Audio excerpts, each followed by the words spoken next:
ईश्वरः परमकृष्णः सच्चिदानंद विग्रह अनादिरादि गोविंद सर्वकार कारणम। अर्थात श्री कृष्ण परम ईश्वर है तथा सच्चिदानंद है। वे आदि पुरुष गोविंद समस्त कारणों के कारण है। नमस्कार, उदय इंडिया डिजिटल में आपका स्वागत है। मैं हूँ उपाल्य प्रजिता। योगी राज भगवान श्री कृष्ण पूर्ण परम ब्रह्म परमात्मा है।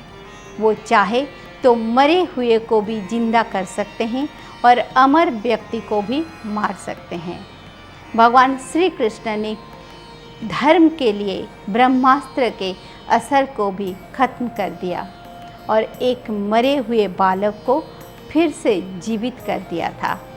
वो थे राजा परीक्षित, जो जन्म लेने से पहले ही मर गए थे, लेकिन भगवान श्री कृष्ण की कृपा से वे जीवित होकर संसार के एक बड़े राजा बने।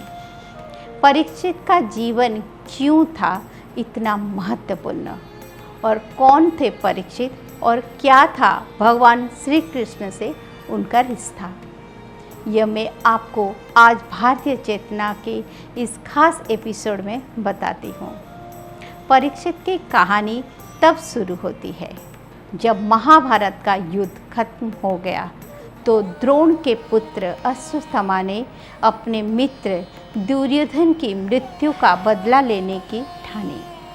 उसने ये प्रतिज्ञा की थी कि वे पांडवों और उनके पूरे वंश का खत्म कर के ही दम लेगा।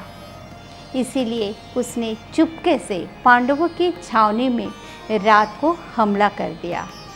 उसका इरादा सभी पांडवों का वध करने का था, लेकिन भगवान श्री कृष्ण तो सर्वज्ञाता थे। उन्होंने पांडवों को उस रात को उस छावनी में ठहरने से रोक दिया था और अपने साथ कहीं दूर ले गए थे।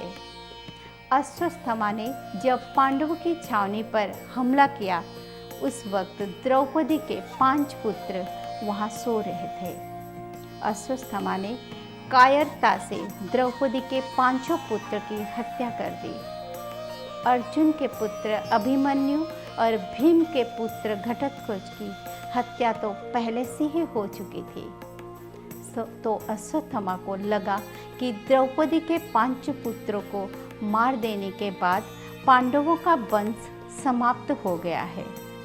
लेकिन जैसे ही उसे पता चला कि अभिमन्यु की पत्नी उत्तरा के गर्भ में अब अभिमन्यु का पुत्र पल रहा है और पांडवों का वंश अभी भी पूरी तरह से खत्म नहीं हुआ है, तो उसने उत्तरा के गर्भ में पल रहे बच्चे को मारने के लिए ब्रह्मास्त्र चला दिया। ये ब्रह्मास्त्र उत्तरा के गर्भ में पल रहे बच्चे की तरफ बढ़ने लगा। अब उस बच्चे की माँ के गर्भ में ही मौत होने तय थी। अभिमन्यु अर्जुन का पुत्र तो था, लेकिन साथ ही भगवान श्री कृष्ण का भांजा भी था, और श्री कृष्ण अपने भांजे अभिमन्यु को बहुत प्यार करते थे। इस रिश्ते से वो बालक भगवान श्री कृष्ण का नाती था। जैसे ही अश्वत्थामा ने उत्तरा के गर्भ में पल रहे शिशु पर ब्रह्मास्त्र चलाया, उसी वक्त उस शिशु के गर्भ में श्री कृष्ण का दर्शन हुआ। उस बच्चे ने देखा कि श्री कृष्ण अपनी गदा से उसके ब्रह्मास्त्र से रक्षा कर रहे हैं। गर्भ के बाहर खड़े लोगों ने देखा कि भगवान श्री कृष्ण ने अपने एक हाथ से ब्रह्मास्त्र को रोक दिया और उस शिशु की रक्षा करने लगे। बाद में वो शिशु जब मरा हुआ पैदा हुआ तो भगवान श्री कृष्ण ने उसे अपनी गोद में लेकर जीवित कर दिया। उस बच्चे का नाम विष्णुरथ रखा गया। लेकिन जैसे वो बच्चा बड़ा होता गया और उस दिव्य पुरुष को खोजा करता था, और हर एक मनुष्य में उसी दिव्य पुरुष की परीक्षा करता रहता था। इस वजह से अभिमन्यु के पुत्र विष्णुरथ का नाम परीक्षित पड़ा। परीक्षित बड़े होकर युधिष्ठिर की जगह हस्तिनापुर के सिंहासन पर बैठे वो द्वापर युग के आखिर राजा थे, जिनके काल में कलियुग की शुरुआत हुई। कलियुग की शुरुआत परीक्षित ने कलियुग का दमन किया और उसे सिर्फ सोना, जुए, वेश्याघर, शराब और हिंसक लोगों तक सीमित कर दिया था। राजा परीक्षित ने लंबे समय तक न्याय के साथ शासन किया। बाद में एक बार वो जंगल में शिकार करने गए थे। तब भूलवश उन्होंने एक ऋषि के गले में मरे हुए सांप की माला डाल दी थी।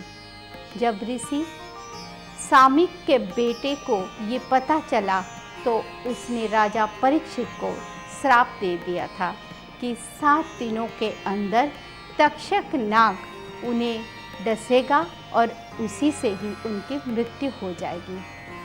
7 दिनों के अंदर परीक्षित ने खूब सारे यज्ञ किए। 7वें दिन उनके महल में एक ब्राह्मण आया, जिसने उन्हें खाने के लिए एक फल दिया।